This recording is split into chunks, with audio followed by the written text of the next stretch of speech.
I usually work in series, and one of my favorite series has always been when I lived in Boston and in New York, the City Scenes series.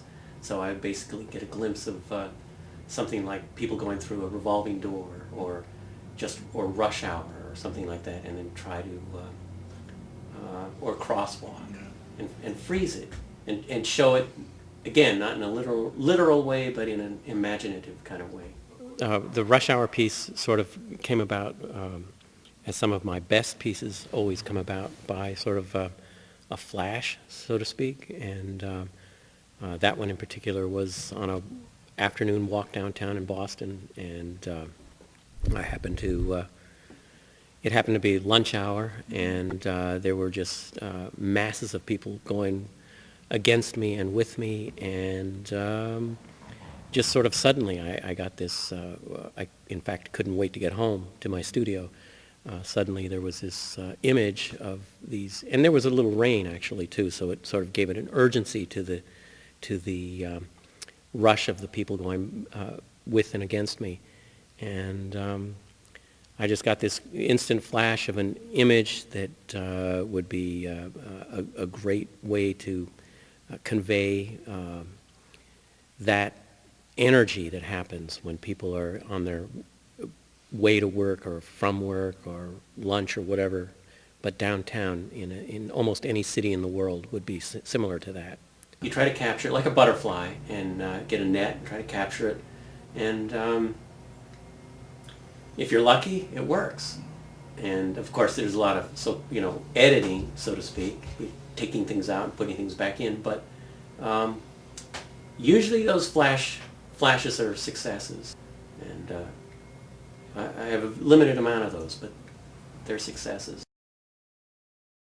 Right. Well, the reference to chimera is actually, it's not in a bad way, but a good way. It makes this mass of people into kind of a single monster, and a chimera. And,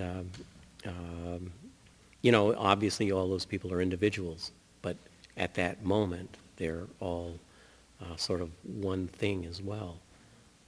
It's actually a hard thing to show movement, because you have to play with, like in music, you have to play with rhythms. And in this case, it's eye rhythm, sort of keeping the eye out of focus in a weird way.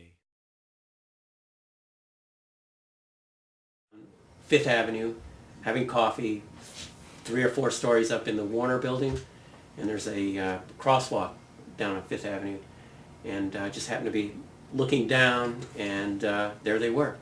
People crossing a crosswalk. Went home and started, made a model. Yeah. And the model's different than the big one, because in the model I actually put, it was raining that day, and I put umbrellas, which is effective, but it's more effective, I think, with just the people. Crosswalk in it sort of is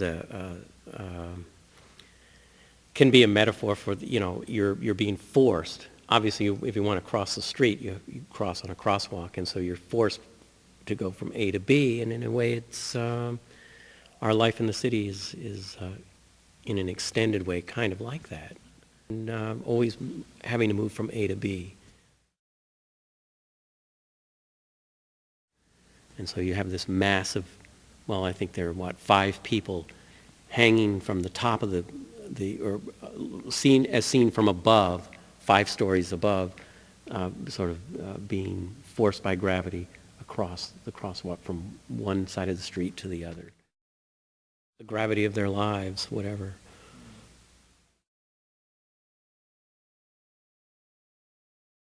I mean, I think the city in general is, you're channeled, and that's the nature of the city in a way.